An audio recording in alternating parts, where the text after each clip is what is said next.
순절 기간이 시작됐어요.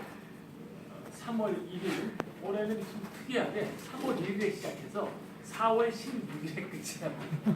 그래서 4월 16일 이제 세월 그리고 3월절. 그래서 올해 한 해가 연결이 올해 하느님께서 절묘하게 그래서 우리한테 이번 40일이냐면 생각할 거리를 굉장히 많이 가져야 되는 그런 시기가 아닐까. 뭐 인간이라는 건 그냥 우연히 그렇게 일이 벌어져도 의미를 찾아내니까 요즘 그렇게 참. 그래서 제가 어제 아침에 오늘 지난주에 그 CBS 방송국에서 무슨 인터뷰를 하자 그래서 인터뷰 오늘 아침에 그 8시부터 뭐 방송이 됐대요. 라디오에 1시간 동안. 그래서 그때도 거기서 질문하는 게 그거였어요. 이 40일 기간이 참 올해 특이하다. 이 시기에 어떻게 해야 되겠는가? 라는 그 얘기. 오늘 성서 본문 말씀이 그 예수님께서 광야에서 받은 유혹에 대한 말입니다. 근데 광야에서 받은 유혹이 세 군데 나오는데 첫 번째는 마르코복음서에 나오고 그 다음에 마테오하고 루카 세 군데 나옵니다. 근데 마르코복음서는 아주 단순합니다. 예수님께서 그냥 40일 동안 나가서 광야에서 시험을 받으셨다. 끝. 마테오하고 루카는 이게 상당히 길어져서 어떤 내용으로 시험을 받았는가라는 게 세 가지가 나와요. 그러니까 이거를 가지고 이제 보통 학자들은 원래 긴 거를 마르코가 줄였겠느냐, 아니면 원래 줄이 짧은 거를 나중에 길게 만들었겠느냐. 후자입니다.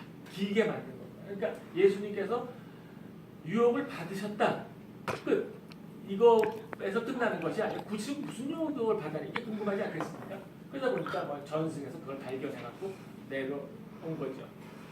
이 유혹이라는 거는 마르코복음서에서 나오는 그 유혹 40일이라는 거는 뭐 비교적 간단해요. 뭐냐 하면은 40일이라는 게 말씀드렸을 거예요. 그 이제 충분한 시간을 얘기를 해요. 이스라엘 사람들한테는. 그래서 비가 40일 왔다. 비가 무지막지하게 왔다. 그 다음에 40년 동안 광야에 있었다. 그 사람들 광야에 충분한 시간이 있었다. 예수님께서 40일 유혹을 받았다. 그러면 인자 만났다. 예수님께서 정말 이 건성으로 유혹을 받은 게 아니라 사막에서 사탄과 아주 대립해서 정말 그 자기가 갖고 있는 실존적인 차원에서 예수님한테 중대한 도전이 주어졌던 그런 시기라는 게 40이라는 숫자를 통해서 그런 상징을 통해서 그렇게 묘사를 하는 거니까 40이라는 게 딱 40일 만났다가 아니라 우리는 뭐 40이라는 날짜가 중요하죠. 사순절이니까. 하지만 실제로 그 숫자에 갖고 있는 의미는 예수님께서 받으신 유혹이 그냥 대충 넘어가는 유혹이 아니라 거기 아주 진지한 고민과 진지한 하느님과의 만남 이런 게 있는 시간이었다 생각하시면 되겠습니다. 근데 마르코복음서 그거로 딱 끝이 났는데 아무래도 이게 부족하지 않겠습니까? 이쪽으로 이제 이야기를 마테오하고 루카하고 보면은 여기는 이야기들이 좀 많이 나오고 세 가지가 주어집니다. 세 가지를 하나하나씩 이제 살펴보도록 하겠습니다. 첫 번째, 빵에 대한 유혹을 하는 거예요. 빵. 그럼 빵이라는 게 어디에 나오느냐? 예수님께서 우리한테 주셨던 주의 기도문을 보면은 처음에 주의 기도문을 할 때 나라가 임하시며 뭐 당신 뜻이 이루어지고 뭐 어쩌고저쩌고 해서 그런 다음에 그렇게 해서 우선 하느님한테 이게 알랑방구를 좀 끼는 거야. 하느님 기분 좋게 만들어드리는 거지.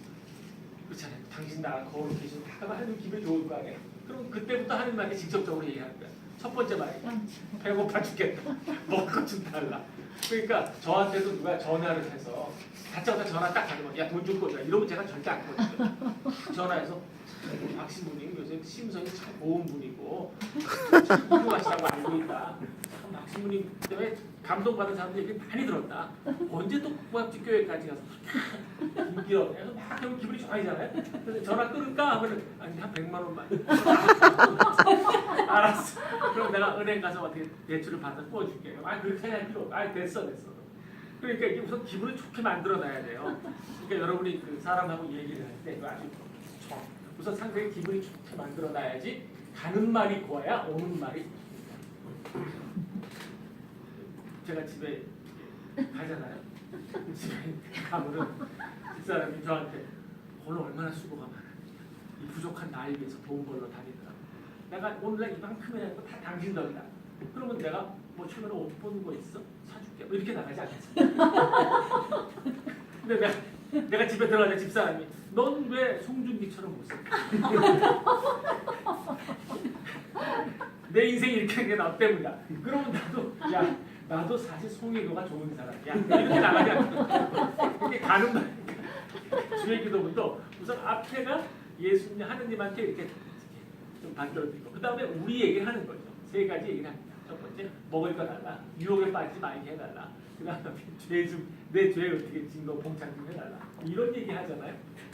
거기서도 중요한 게 뭐냐면 인간한테 가장 기본적인 게 먹는 문제라는 거예요. 먹는 문제다. 그 안은 인간이 갖고 있는 저런 거죠. 병이라는 게 그것도 마찬가지고 인간의 가장 기본적인 욕구들에 대해서 예수님한테 유혹을 한 거죠. 예수님께서 넘어갔어요. 그건 예수님께서 그건 이 빵을 갖고 이 돌을 갖고 빵이 되게 해라. 너 그 정도 할 수 있지 않냐? 그래서 먹으면 되는 거죠. 시험하지 말아요. 넘어갔어요. 두 번째가 뭐냐 하면은 산 위에 데리고 온다. 그래서 산 위에 데리고 와서 저 산에 가서 뛰어내려봐라. 점프를 한번 해봐라. 그러면 하느님의 천사들이 딱 받쳐주지 않겠느냐? 라는 거예요. 이 시험의 이 유혹의 본질은 무엇인가? 이거는 인간이 갖고 있는 가장 기본적인 욕구보다는 좀 더 한 차원 다른 거죠. 뭐냐? 하느님도 나한테 꼼짝 못해. 이거예요. 내가 딱 뛰어내린다? 그러면은 하느님이 잘 해주실 거야. 그런 거잖아요. 그러니까 나의 의지로 하느님까지 조정할 수 있다라는 교만이 들어가 있는 겁니다. 굉장히 심각한 문제예요. 교만이. 그래서 내가 뛰어내릴 때 하느님한테 자 뛰어내립니다. 자 내려요. 그래서 딱 뛰는데 하느님이 안 받쳐줘. 그럼 죽잖아요. 내 목숨을 담보로 하고 할 테니까 어때요? 그러니까 하느님도 움직일 수 있다라는 거죠. 그런 유혹을 예수님한테 했어요. 그래서 예수님께서 그것도 못하겠다. 이건 뭐냐 하면은 제가 그런 사람들 많이 봅니다. 뭐냐면 이제 예수 믿는 사람들 중에 나는 요새 무섭대요. 왜 그러냐니까 내가 기도하면 다 이루어져서. 그래서 자기는 기도를 아주 조심하게 해야겠다. 기도하면 너무나 자기 기도는 하느님이 내 기도는 꼼짝 못하고 들어주시는 바람에 그런 분 못 만나세요? 신앙의 과대망상증. 그래가지고 기도하기가 겁나네. 왜 겁냐니까 꼭 들어주게. 무슨 기도를 하냐? 그랬더니 뭐 누가 병이 낫게 해달라 그랬더니 딱 낫더라는 거야 그 사람이. 근데 왜 내 기도는 안 들어주냐? 무슨 기도하냐? 북핵을 없어지게 해달라. 김정은이 어느 날 잠자고 나서 그 다음날 못 일어나게 해달라. 뭐 이런 얘기 밤에 심장이 와서 못 일어나게 해달라. 이런 건 왜 안 들어주느냐? AI 좀 없어지게. 그러니까 기도 제목이 좀 틀렸다는 거예요. 왜 틀렸지? 그러니까 요렇게 그러니까 들어주실 만한 기도만 해야 들어준다는 거예요. 인류 평화를 위해서 아프가니스탄에서 전쟁이 사라지게 해달라. 그렇게 황당한 거 말고 구체적으로 기도하라는 거예요. 이번에 부장 승진에서 떨어지지 않게 뭐 이런 걸 기도해야지 들어주고 거창한 건 아니에요. 들어주실 만한 것만 기도하라고 그러더라고. 그건 굉장히 잘못된 거예요. 하느님을 갖고 노는 거잖아요. 하느님이 들어주실 만한 기도와 들어주지 않을 기도를 자기가 선별을 해서 요 얘기는 하고 요 얘기는 하지 말라는 거 아닙니까? 똑같은 거죠. 우리 인간이 갖고 있는 특히 성직자들이 갖고 있는 게 굉장히 많습니다. 사람들한테 자꾸 물어보잖아요. 어떻게 하면 올바른 신앙생활, 이 문제 어떻게 하면 좋냐. 그러면 제가 말씀드리겠습니다. 믿음을 가지시고 마음을 비우세요. 지도 마음 못 비웠으면서 계속 뭐 충고를 하잖아요. 충고를 할 때마다 내가 마치 하느님이 된 듯한 느낌을 가져요. 신자들이 와서 신부님은 좀 아실 것 같다고. 그러면 신부님이 가서 충고를 막 하는 거예요. 근데 그 충고들이 대체로 보면 위험한 충고들을 하는 거예요. 그래서 그쪽에서 그래도 안 된다고 믿음이 부족합니다. 그래도 안 된다고 교회 헌금은 좀 많이 방법 찾아내. 세 번째 유혹은 뭐냐? 한 사냥아들이 이 세상의 모든 거를 다 보이고 다네 거다. 나한테 무릎 한 번만 꿇어라. 세 번째는 뭐냐? 제가 보기에는 아무튼 권력이라든가 명예라든가 돈이 재산이라든가 이것에 대한 유혹이 굉장히 강하다고 본 거예요. 그러면 이게 아주 재미난 겁니다. 마테오에서는 빵과 뛰어내려라 세상 주겠다 이렇게 가는데 루카에서는 어떻게 했냐면 빵과 세상 주겠다 뛰어내려라 이렇게 가는 거예요.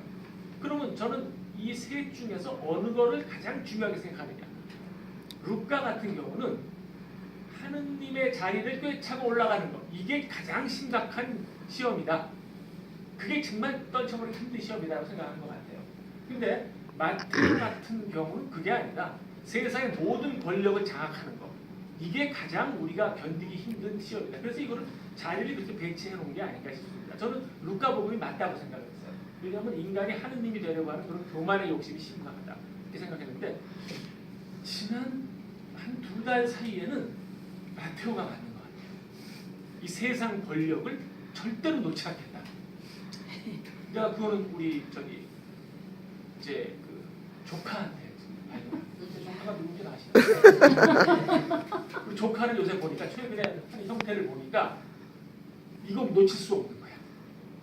아 그래서 이게 하느님의 자리에 올라가고 싶어 하는 거는 우리 신부들한테는 그런 게 좀 있지만은 이쪽 권력자들한테는 내가 가진 거 이거에 대해서 절대적으로 포기하지 않고자 하는 게 있지 않겠는가라는 거. 그래서 지금 보면은 벌써 포기를 했어야지 정상이에요. 이게 좀 뭐 저런 문제죠. 누가 그러더라고. 이 박근혜의 잘못이 뭐냐면은 정부 시스템을 파괴하는 거래요. 국가 시스템, 권력 시스템, 정부 시스템.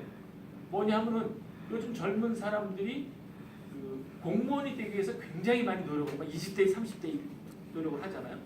공무원이 되려는데 공무원은 안정된 생활이기도 하지만 공무원한테 주어지는 게 있어요. 뭐냐면은 국민의 공복으로서 이 나라를 깨끗하고 공정하게 잘 이끌어 나가야 될 책임이 공무원한테 주어지는 거예요. 그 당연히. 그러면 많은 젊은이들이 그 꿈을 갖고 정부 기관에서 일하고 싶어하고 그 꿈을 가지고 정부에서 봉사를 하고 싶어하는 그런 마음이 있지 않겠습니까? 근데 그 친구들이 지금 그렇게 생각하는 게 뭐냐? 썩었다. 완전히 부패했다 우리나라 정부가. 그 사람들한테 안겨준 실망, 절망감 이게 가장 큰 잘못이라는 거예요. 그러니까 지금은 계속 뭐 탄핵이냐 마냐 할 때 법리 문제로 뭐 9명이 맞느냐 8명이 맞느냐 그것 때문에 이거 탄핵 인정 못한다고 법리 문제로 갖고 있는데 실제로 가장 중요한 건 대통령이 전 국민한테 안겨준 실망과 절망. 그래서 이제는 젊은이들이 더 이상 정부를 신뢰하지 않게 만들어버렸어요. 다 썩었어. 그죠? 윗대가리 가면 다 정모양 정권이야. 그런 걸 어떻게 회복할 수 있겠습니까? 그래서 그것이 가장 중요한 문제다라고 하는 걸 보면은 박근혜 대통령은 진작에 그만뒀어야죠. 나의 잘때가 국민한테 저지른 그런 절망감, 실망감 이것이 가장 큰 문제다. 그러니까 난 그만두는 게 딱 그만뒀어야죠. 근데 지금 안 그만두려고 계속 버티고 있잖아요. 그게 뭐냐? 마테오가 제대로 본 거예요. 인간은 뭐냐? 권력에 대한 욕심은 끝까지 가는 거죠. 그래서 저는 원래 이제 루카가 이제 배열한 게 맞지 않느냐 했는데 마테오가 배열한 게 맞지 않겠는가 그런 생각이 권력 욕 같은 거. 또 요새 뭐 저희 대장님도 좀 그렇게 그러셨어요. 인간이라는 건 역시 그런 게 아닌가 하는 생각이 듭니다. 제가 질문 드리고 싶은 거는 저거예요. 여러분은 어디에 약합니까? 나는 이게 정말 쥐약인 데가 있지 않으세요? 아킬레스건. 그렇죠.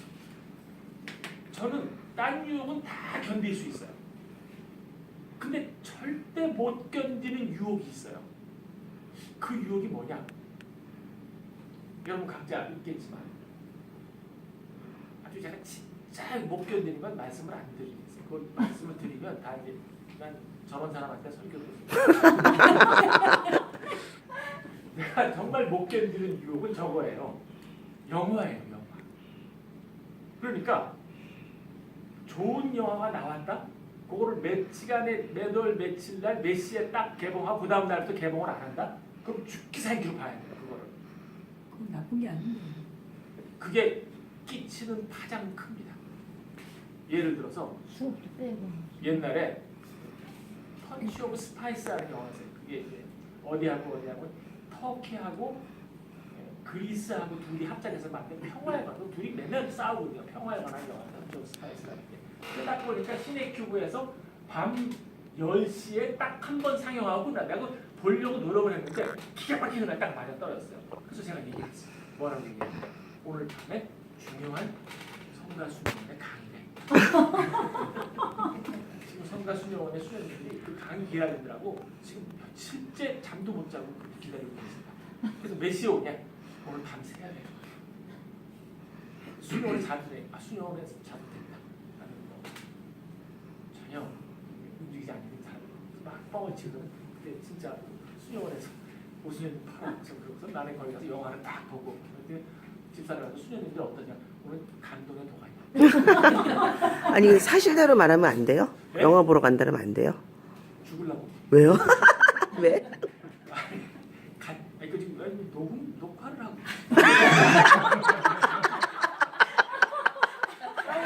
아니 녹화하고 그러지 마세요.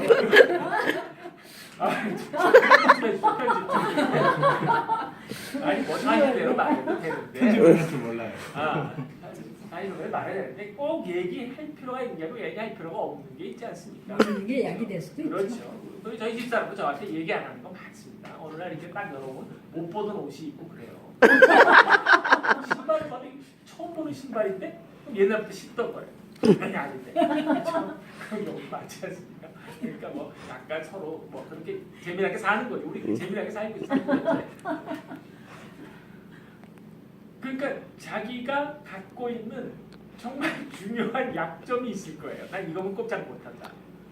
그거를 극복 못하면 결국 우리는 시험에서 빠져서 헤어나오지 못하는 게 아닌가. 그래서 저는 예수님이 받았다는 그 세 가지 시험 있지 않습니까? 유혹.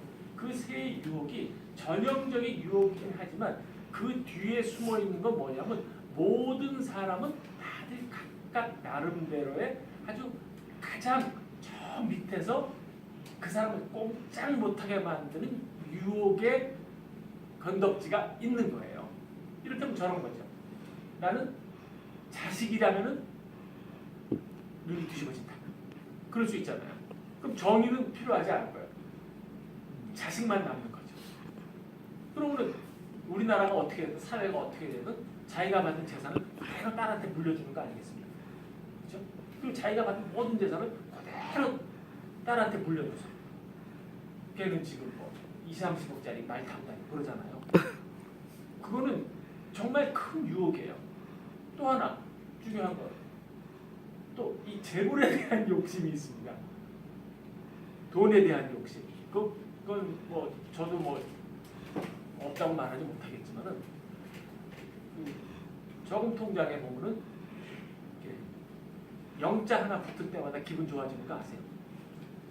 100만 원이 1000만 원이 되고 영자. 그러니까 나는 그 돈이 쓰지는 못하지만 뭔가 이렇게 은행에라도 돈이 있다라는 사실이 굉장히 기분이 좋은 거예요. 그런 거. 그러니까 돈을 위해서는 무슨 짓이든지 다 하는 거죠. 그러니까 나는 최순실도 지금 그게 굉장히 강력한 유혹인 것 같아요. 그 여자는. 그래서 보니까 돈 되는 데는 다 머리를 들이는 거 아세요? 15% 커미션 받는데 기본적으로 그 사람은. 네, 그래갖고 뭐 갑자기 캄보디아에도 갔다 왔다 하고 뭐 굉장히 뭐 독일에도 왔다. 그래서 그런 거는 이 사람이 갖고 있는 거나 돈에 대한 아주 심각한 욕심 그런 거 때문이다라고 볼 수 있죠. 그러니까 모든 사람은 각각 자기가 갖고 있는 치명적인 약점, 아킬레스건이 있습니다. 그래서 이번 사순 기간 동안에 여러분 한번 좀 생각을 해보시길 바래요. 저도 마찬가지고 정말 나를 꼼짝 못하게 만드는 유혹의 정체를 한번 파악을 해보십시오. 그런 다음에 그거를 극복을 못하면 그걸 어떻게 해서라도 해결이 안 되면은 앞으로도 계속 좀 불행하지 않겠습니까? 그것 때문에. 그거에 대해 그래서 오늘 그 예수님이 받은 유혹 사과가 우리한테 굉장히 중요한 의미를 주는 것이고, 예수님은 그런 유혹을 견뎌내신 분으로서 예수님이 마지막에 당했던 유혹은 그거죠. 뭐냐면 하나님께서 그랬었을 거예요. 보나마나 네가 좀 죽어야 되겠다. 네가 죽어야지 뭐 좀 해결이 되겠다. 그러니까 예수님께서 마지막 순간에 어떻게 안 죽고 안 되겠냐. 제발 좀 살려달라. 잠시 뭐 외국에 나갔다가 온다던가. 그렇죠? 그런데도 하느님은 너 내일 죽는 게 낫겠다. 예수님께서 밤새 기도하고 마지막 말이 뭐냐면 한번 죽어봅시다. 그거 있잖아요. 얘들아 가자 하는 거. 예수님도 결국 마지막 순간까지 죽음과 씨름했다라는 거. 근데 그걸 어떻게 극복하시고 십자가 못 박에 달리셨느냐. 저는 그거에 대한 암시가 바로 오늘 본문에 들어있는 것 같습니다. 그래서 우리도 이 40일 기간 동안에 우리를 딱 둘러싸고 우리 목을 꽉 재우는 그 유혹에 대해서 한번 생각해 보시고 예수님의 본을 받아서 이걸 어떻게 극복해야 합니까 하는 걸 좀 40일 동안 꾸준히 생각하시면 이번에 사순절은 의미가 있지 않을까.